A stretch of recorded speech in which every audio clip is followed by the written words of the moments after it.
Hello to the people who watch my videos. Um, we're going to be doing something a bit different. So, I wanted to share my spelling reform for English. Now, this is because I've seen many of these on YouTube videos. Let's just say a lot of them aren't good. So, I've made one that I think is a good spelling. Just bear with me, I need to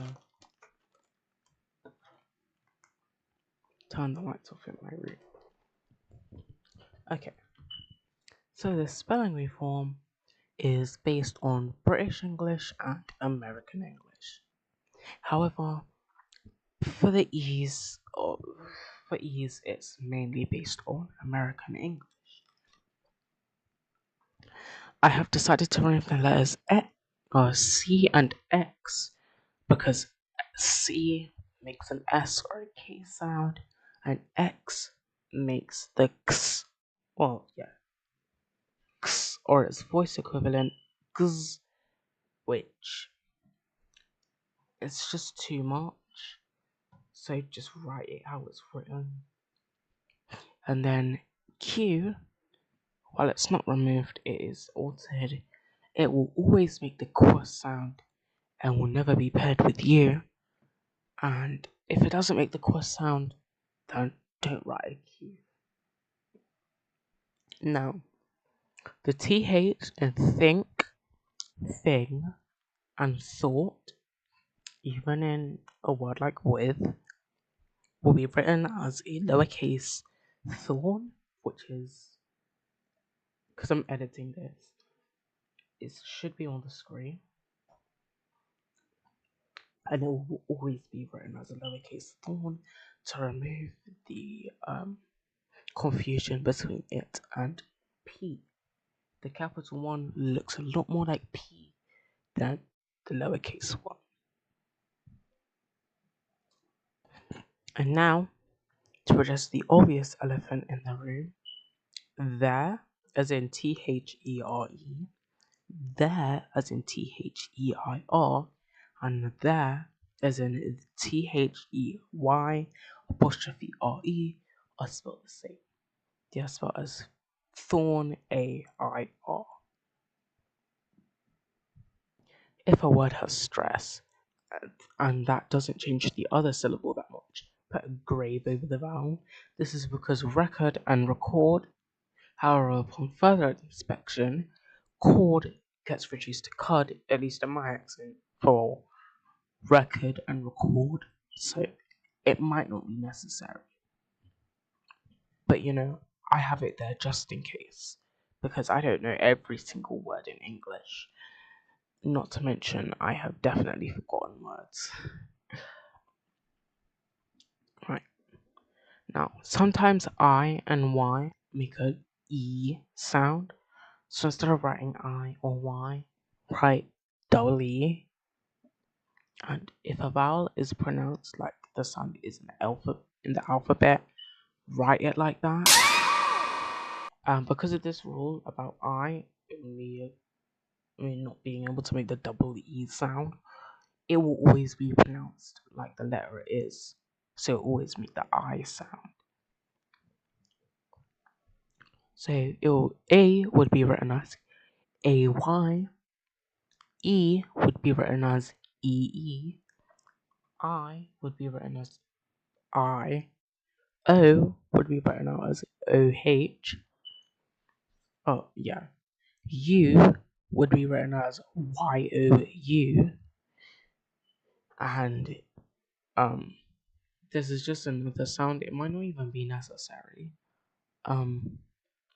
But if U makes the wait, let me think of the sound.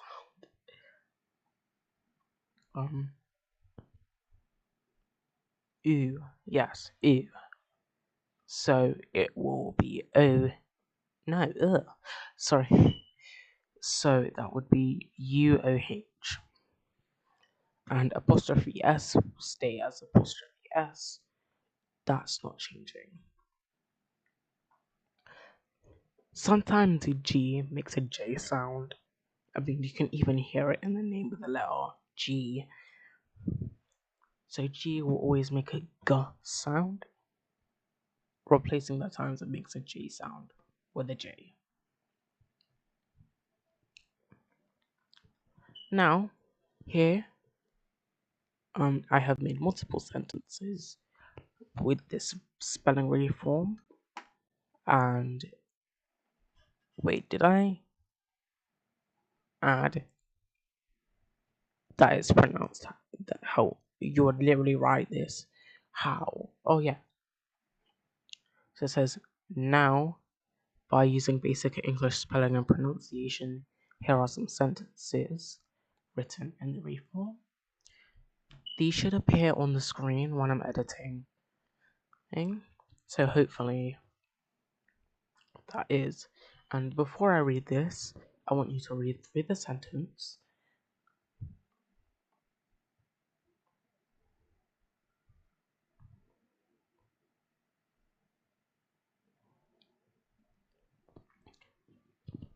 I have written snatching like that because snatching without the T would be snatching, which sounds different from snatching. Henceforth, I have kept the T because it does change the pronunciation a bit. Now, I'm going to read the sentence. The cat lay on their owner's lap, purring, curiously wondering when it will be fed. Diligently, the cat suddenly leaped up, landing on the counter and flicking the cupboard open and snatching a can of tuna. I have spelled tuna like that because I don't spell it as tuna because that's just my accent. It would be more pronounced as how I think an American would say it, which I'm pretty sure is tuna. And that's reflecting the spelling. So that choice I have made for the sake of accents, because I have to think, what would it be like without an accent? Because putting tuna there, someone would be really confused as to why I put tuna and not tuna. Here is the second sentence. Do keep in mind that names will not be affected by this, as names are names. If you were to see, I don't know, a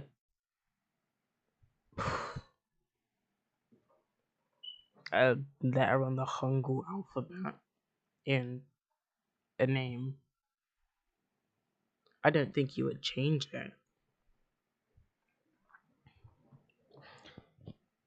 So, yeah. Alright. The sentence. Oh. Alright, the next sentence is Bethany is a really mean person. She is quite the bully, especially when she is with Jonathan. The next sentence is extra chips? Nah, mate, I'm not that hungry. Okay, editing me here. I just wanted to say that I pronounced something wrong in the next sentence, and I know I've done it in the other sentences, but I really want to get it right. So it's not, at least I don't think it's not alveolar. It's actually alveolar, at least according to Google, because I asked Google what it actually is. Apparently, it's the S sound. I'm not sure. But yeah, I just wanted to add that little correction. I will correct that in the spelling of the sentence and I will put an asterisk.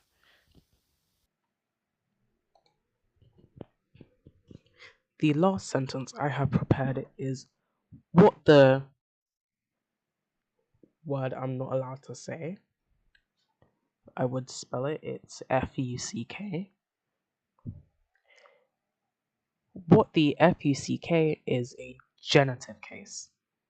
I'm not a linguist. Okay, you lost me at alveolar fricative.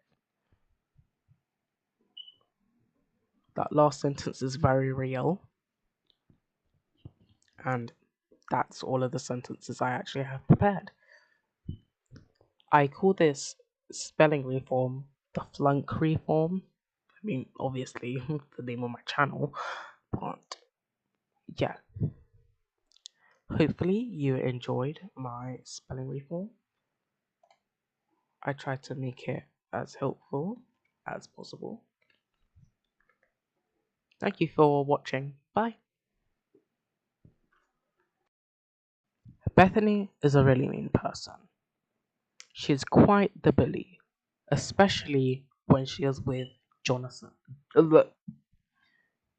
Ew.